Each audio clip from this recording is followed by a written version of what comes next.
Time. Should have called it tea time. Tea time. It's tea time with Sean and Kevin. Tea. Hello, everybody. Nobody it's time for tea. Nobody ever watched with that. Sean and Kevin.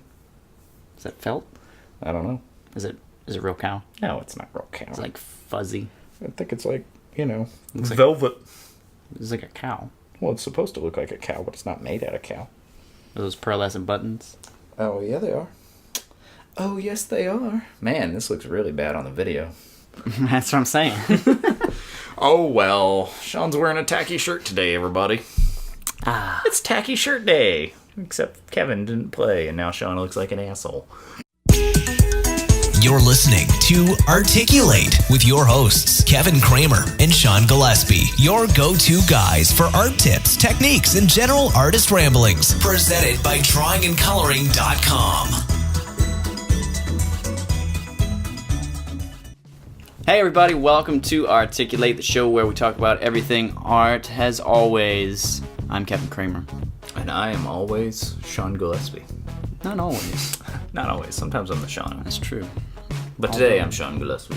We don't know where they end or you begin. Where does the podcast begin and where does it end? Web show. Gotta quit calling on podcasts, man. Web show. Web show. Well, today's show is starting with product photography. Product photography. What does it mean? What is product photography? My favorite little story. You have a story? I have a story. On product photography? A little bit. About product photography. Is, well, first off, I'm not gonna say that product photography is art. What? There's an art to it. What? How? I'm saying, like, I've never gone to a museum and seen product photography. Other than a Warhol, but that's really just a print of it. I would say there's definitely an art to it. There's definitely an art to it. And in fact, that was going to be my story. Okay. That's my story. Okay. It's almost like a makeup artist is an artist, right? There's an art to that. Right. Same way with making that food look good. Because part of the rules in like product photography and with the food industry is that it has to be real food. Not always. Right, I think it does. But a lot of times they like use glue. Right. All right. For like and milk. For the milk. Yeah, to give it that consistency. Yeah, I've had a product photography training and they do all these kind of crazy things. And supposedly, and I don't know if this is true, so don't sue me, Mickey D's, but supposedly little droplets of water and stuff. Well, right, but supposedly McDonald's uses their real food from their corporate kitchen or whatever. Like they have a restaurant in their lobby, and they just grab a burger at random and use it for their product photography. Supposedly that's true. At random, but that's the best one. That's randomly taken out. Here's the catch: is that they have like food artists working in the back, and everyone has to look amazing and beautiful because it's might end up on camera. Random. Right, because a random one, so they can grab anyone, but it's because it's so perfectly made. So if you want the most beautiful burger, then you should probably go to their headquarters. Right. Otherwise, you're gonna get your usual. The random one comes from the Johnny Ive of Big Macs, right? And everyone just looks amazing somehow. The Big Macs. They call it Le Big Mac. Le Big Mac. You get a Coke. It's a you get a large fiction quote for you. Get a large glass of beer. Yeah. You can get a beer at McDonald's. That's cool, man. They're way ahead over there. All right. So product photography. Product photography. The photography of products. Well, there's differences between the types of product photography. There's food photography, which is still a product in food is definitely a product. And then there's like gadgets and clothes and all of those things. You're naming all the products of the world? Everything. There are so many products in the world. Let me count them. There are tires and shoes. There and are different versions. Oh. You can't be, if you're a technical gadget guy, you probably might be shit at shooting fashion. Well, okay, so different types of photographers specialize in different type of product photography. What you're saying? Some of them do. Okay. A lot of them have. Some people just shoot fashion. Now you've got a little bit of personal experience with product photography. I don't. I've never. It's a bitch. Okay, so walk us through the process. I do a simplified version of it, but I still do. Walk us through your simplified process. What do you need, first off? Let's go through equipment. A camera. You need a camera. Right. You need a decent lens. Tripod for stability. Right. What kind of lens? Macro? You getting in there? We usually use a 50 milliliter. You know what I don't understand?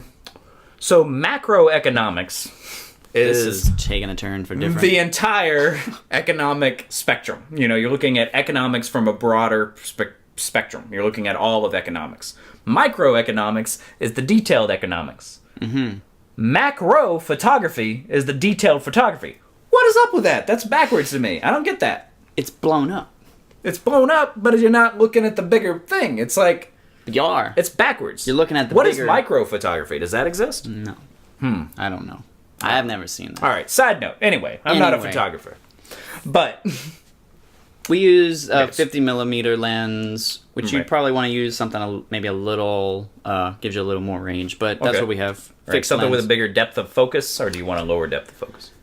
You want to be able to get everything in focus. Okay. If you're shooting like a microphone or something like that. You don't want like the top of the microphone in focus, bottom, or maybe you do want that effect, but you want it to be intentional, not having to get stuck with that. And what about lights? Because I know you've got some big lights in your studio. What we use is, I mean, we probably have a lot of faux pas in our studio, but there's... It's cool, man. Don't be embarrassed. Just tell them. Just tell them what you got. We don't use flash. I don't know if that's good or bad. All right. A lot of it is done with flash, but we use just video lights. We have 3-point system, and it's basically like a big white box, like a light box, like the ones you can buy. So you have a light box. Okay, I've seen those. Yeah. But we just do it with 3 big lights. Okay. So you don't have the actual box. You just have 3 lights that are... You're in the box. They're soft boxes. You are in the box with the product. Exactly. Your studio is a box. Huge, big soft box. That's interesting. But recently we actually got from a friend one of those seamless product photography tables. Oh, yeah? That thing is huge. It's almost as big as a sofa. Huh. What makes it seamless? Where's the seam normally? Well, it's not just like a straight up and down. It's actually like on a slope. Okay, what is the benefit of this? So when you shoot something dead on, you don't see any creases. So there's no folds or anything. Right. It just looks like it's floating in a white heaven. Exactly. An ethereal. It's died. That product has died and gone to heaven. Exactly. And it's pretty awesome. What product was it? Because I tell you, I got some products that can go straight to hell. I'm just kidding. All right. My razor, for one. Oh, yeah? No. But, yeah. There's a lot of equipment that goes into product photography. Right. Unless you're using, if you're shooting food, most food photographers that are shooting like nice restaurant food usually use daylight. And I've heard of them like spraying the food with hairspray and things like that to make it glisten. That's more like commercials. Right. That's not, if you have a restaurant, you don't want people, usually if you're in a restaurant, you just have the photographer go there. They give you plates of food. You think? And then you take it. I don't know, man. I feel like if you took pictures of most meals the way they really are, then it would be like, that does not look appetizing in photograph. They do that in Austin a lot. You can see them sometimes with the flash. Right. And my girlfriend has always done it too. But your fiance. Your fiance, huh? Sorry, ladies. Kevin's off the market. But the Shano is still available. I'm just kidding. All right. But she does natural light. Okay. But a lot of people go with the studio flashes and stuff. Okay. But she's had some problems with like a soup. She's had problems with soup? I too have had problems with soup. They'll give you something that's not very appealing, and you have to make it look nice. Okay. Before the rest, before so you gotta stick marbles underneath so that the soup chunks are bubbles. Like hang out on top. You'd be surprised what people bring out, and it's like, all right, there it is. There it is. There's Are you serious? You don't. There's a lot of. You have to plate. You have to be able to plate. Yeah, you need to plate it. That's what they call it in the restaurant business. It's called plating. I don't know if you know about it. Plating. Yeah. So you want a well-plated plate. You want it at least want your plate plated. Right. You can't take a really good photo of a brown soup. You're not going to take a picture of brown soup unless it's plated. Exactly. I'm just going to repeat everything you say in a weird voice because this is a subject that I'm learning with you guys. I don't know much about all this. Now, let's talk about fixing it in post. I wanted to start back when I was in college, we did a lot of videography. I always television show in college called Vast Wasteland. It was a comedy show. And that's actually what I moved to Austin to, was go to film school, which didn't work out. Anyway, side story. But we weren't very good at it. And so, like, every time we screwed up, we'd be like, oh, we'll fix it in post. We'll fix it in post. So there's a lot of editing in post. Right. So I feel like that's probably the same way with product photography. There's a lot of kicking up, making the colors richer, making them, isolating the meat in the burger and making that shine, adding a little highlights, manipulating the photos a bit. Am I right about that? There's definitely an aspect of that, but you want to get as much of the final image as possible. Really? But a lot of the Photoshop stuff you're talking about, that's more like with gadget stuff. Right. Because you're not adding a little steam to it? Right. Adding a little steam to your Fopa Machi. You can only take That's a coffee drink I made. A Fopa Machi. Fopi Machi Coco.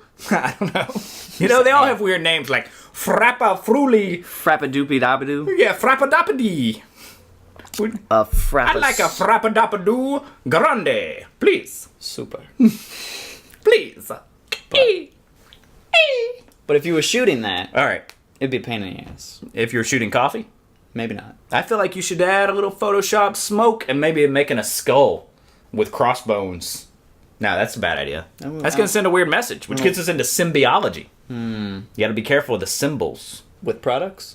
Yeah, because you don't want to use like a negative symbol in your product. And you have to think about the things that are around it too and what that's going to mean, right? Composition. Because if you have like the product and it's sitting on a half-naked lady's lap, then it's going to be like, okay, this product is sexy. Because this lady, but if it's like has nothing to do with that, if it's like a number 2 pencil and she's like holding it and she's like chewing on it and you're like, number 2 pencils are so sexy. I want to start using number 2 pencils. Screw you, mechanical pencil. I'm getting number 2. You want to get that Titanium right. logo. So my point is what you have the product doing affects the image of the product itself. And while that's more of an advertising realm, that does affect your role as the photographer. Right. What I'm talking about is more of e-commerce type shots. Okay. Like that's a product on Amazon, and you flip through all the different things that are in the box. So who's hiring you for this? What are we talking about here? What? So you're talking about what are you talking about, you young whippersnapper? You're talking crazy. It's a little Jimmy Stewart there. A little bit. A little bit, if I work on it. What's that? What's that part? What's that part you were saying about the whippersnapper and the photographer there? You're still using the film, right? Still using the digital film. Well, you went Cosby there. Yeah, and, it all comes back to Cosby. Does. It really does. He's the man. All right, so where were we? E-commerce. So what are we talking about here? I'm still doing it. I'm not meaning to do it, but I'm doing it. You got some old ladies calling you up and being like, "Hey, Kevin, I'd really like to sell some things on the eBay world. Could you take me some pictures and put them up there?" Is that how they talk? That's not what I do. I don't work with those people. They're not like, "Hey there, Kevin. I saw your ad on the Craigslist. Now I want to post some pictures on the eBay." Everything's the something. I don't do that type of. Well, what are you talking about? Tell us. I work with businesses. Businesses. Those are the people who are selling on eBay. I didn't say anything about eBay. You brought up eBay. Oh. Amazon. Why did I bring up eBay? Amazon, their websites, e-commerce, all that stuff. All right. So they're taking just product photography. Okay. Well, that's a similar thing, though. Yeah, but it's not old grandmas from Craigslist. No. It's not similar to that. It's similar to what I was talking about before, where I was talking about professional taking photographers of like McDonald's. I was talking about all that, and you were like, no, this is just for Amazon, But it still should look good. It should still be appetizing. You're not selling hamburgers on Amazon, but you're still selling gadgets and things, and it should look good. Right, but if the lighting is all yellow and it's got, somebody's nose and it's like stuck up their nose, then you'd be like, gross, I don't want that product. It's up somebody's nose. What you're talking about is overall image quality. What I'm talking about is the behind the scenes of how to shoot each one of those. Right. Because they're all different. Okay, well, examples. I gave examples. Let's get some more. If you were going to shoot this teapot. All right. You can't see it there. Hold up. You're going to shoot that teapot. If you just shot that teapot. Is this you trying to get really awesome. All right, so you're shooting the teapot. Oh, wow, it's pouring. That's very appetizing. Although, in this case, the mug is a Christmas mug, and it gives off a Christmas feel. You're fired, Kevin, because you chose a poor mug for this shoot. Exactly. But if you were trying to shoot that, you'd see all of these reflections from the lights. You'd see everything, because that's glass, and that would look like crap. Okay, so what do you do for that? You have to put like a sheet over it, or you have to put some kind of screen over it that diffuses the light. Turns it into like a big softbox. Also, there are some filters you can use for your camera that will help diffuse the light as well, like a polarized filter, for example, and things like that. All of those things. I know that because I read it once. And never done it. And to even do this, you'll see how you can get a lot of reflection, just my hand showing. I do. And your camera could show up too. Anything. If you even have this sitting on a white surface, it'll show up in here as a line or something. Okay. So that's where you can get into the Photoshop stuff. It's like you just put this on like a pedestal, you shoot it almost like a film, like a plate. Okay. Like if you're gonna do special effects on a movie or something, you shoot like a base plate so you can edit stuff out. And then you can take this out and put it on a full white background. I've done that before. What about using like a lower exposure and a higher exposure, and then like merging the two pictures together, things like that, like a HDR. Where you take like two different, HDR. That's one thing. It still doesn't get rid of the reflections. Okay, but it's more of a camera over here right now. I feel like it's neglected way over there. Yeah, sometimes. Right. Whoa, we cut way closer. But yeah, stuff like that. Okay, it's a combination. All right. But if it's just straight food, usually it's going to be natural light, is what most people prefer. Okay. And it looks better, too. And warmer, too. Like, if the product is meant to give a warm feeling, you would use warmer light. And then like the feeling, if it's meant to give you, like, cold and clean and calculating. Like, if you're buying a calculator, maybe you would use grays and blues or to give it kind of a quick, or black and white, something to give it a quick feel and sexy feel versus, something that's a warm, cozy feel. Yeah. So the lighting would make a difference. Lighting makes a lot of the difference. Most of it. That and just what angle you choose to shoot it at. Now, what quality do you need? Like, you need like 32 megapixels for this? You need a camera that can take a picture of the moon and you can zoom in on it and see, Neil Armstrong's footprints? What are we talking about here? For most stuff like that, if you're going to put it on the web, it doesn't need to be any bigger than like 1024 by... All right. So when you get a client, they request certain dimensions? How's that work?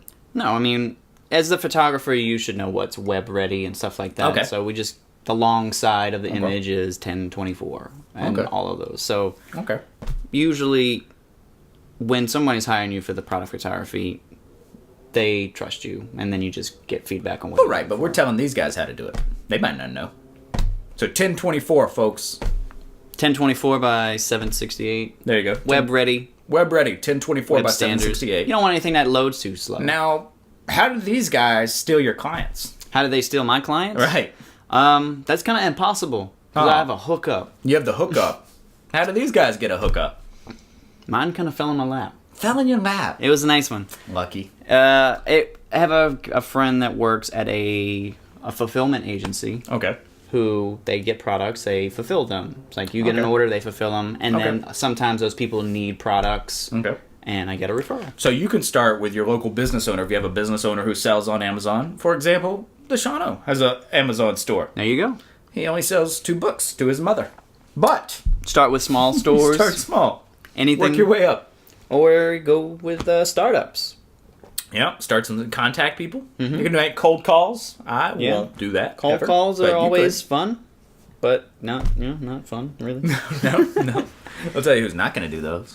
I don't know. I've had to do it before. I've gone to businesses and dropped my card off, obviously, for murals. Been like, this wall needs a mural. It's big and blank. And so far, none of them have ever called me back. But yeah, that is a very specific. It requires a lot of specific equipment. Right. So if you're doing it, you're going to be in it to win it. You're probably going to have some connections anyway. Well, a lot of it, too, you buy out of necessity. You buy because you need it. Like, you didn't have that table you were talking about until you needed it. Well, I didn't buy it, though. But it fell on your lap. Right. I mean, a lot of this is falling. A lot of this is just falling on his lap. A lot of this... This is a podcast about how lucky Kevin is and how the world is his oyster, and it just opens up and gives him pearls. 2014 has been a wonderful year. I think that 2014 is gonna be a good year. All right. You and me stick it out together. think we'll end on that. Ain't no reason to get excited. Actually, I don't know the rest of the words. I don't even know. But that's a great song. The Who, man. Tommy. Oh, yes, that's right. It's like, I think the 21 is going to be a good year. And then they changed the year. See, you changed the words. You threw me completely off. Well, I'm a quick as a whip. That's it. All right. Well, what are your thoughts? Yeah. Tell us some stories about would you products. Do you do product photography? Anybody out there do product photography? How do you it- get clients? Because some of these other people might want to know. Man. Yeah. Everything just falls in this guy's lap, apparently. It's the magical lap. That was pure luck. Pure dumb luck.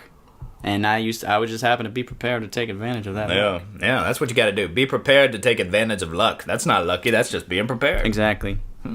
Well, I think that's a good question. How do you find... specialty photographers. How do you find that work? Require specialty clients. Right. How do you get into it? Where do you find them? Do you just fall into it? Do you stumble into it? Do you actually go aggressively into those? I'd like to know, because I just fell into it. Right. But it's fun. There you go. Sometimes. Is it? Sometimes it's just a pain in the ass. All right. But sometimes it's work, and sometimes it's pleasure. Better than sitting in a cube. It's true. Maybe. Yeah, definitely. Depends on what you're doing in the cube. I don't mean like that. Like we'll leave it at that if you're right drawing now. or painting in a cube, sure. I could sit in a cube. All right. Problem I have is I'm hooked up to a machine where people are yelling at me. That's the part I hate. All right. Well, if you haven't already, hit that subscribe button on the left side of the screen. Is it all right? Right side. It's on the right side. One of these sides. Over there. Over here. And as usual, head on over to articulatepodcast.com. Leave us a comment, like it, favorite, share it with your friends. Comment, definitely share, because the Facebook thing, y'all can comment on there. You know, I know that you feel like you can't, but you can. You can say, "Hey, Sean and Kevin, today I was thinking about Articulate, and it made me laugh. And I was just like, hey, I like products too." And I'd be like, "Thanks, Leroy." I don't know. I'm going to call you all that. Leroy? Actually, I knew somebody the other day who their dad was Leroy, but it wasn't like Leroy. His name was Lee, first name, and then surname Roy. And he went by Leroy. Interesting. Yep. All right. Well, we'll see you next week. Don't forget to hit that subscribe button, and we'll see you next week. Keep on painting, keep on photographing. Keep it going. Keep it going. See you later. Later. You've been listening to Articulate with Kevin and Sean. Subscribe on iTunes or check them out on drawingandcoloring.com. Always reminding you to keep it simple.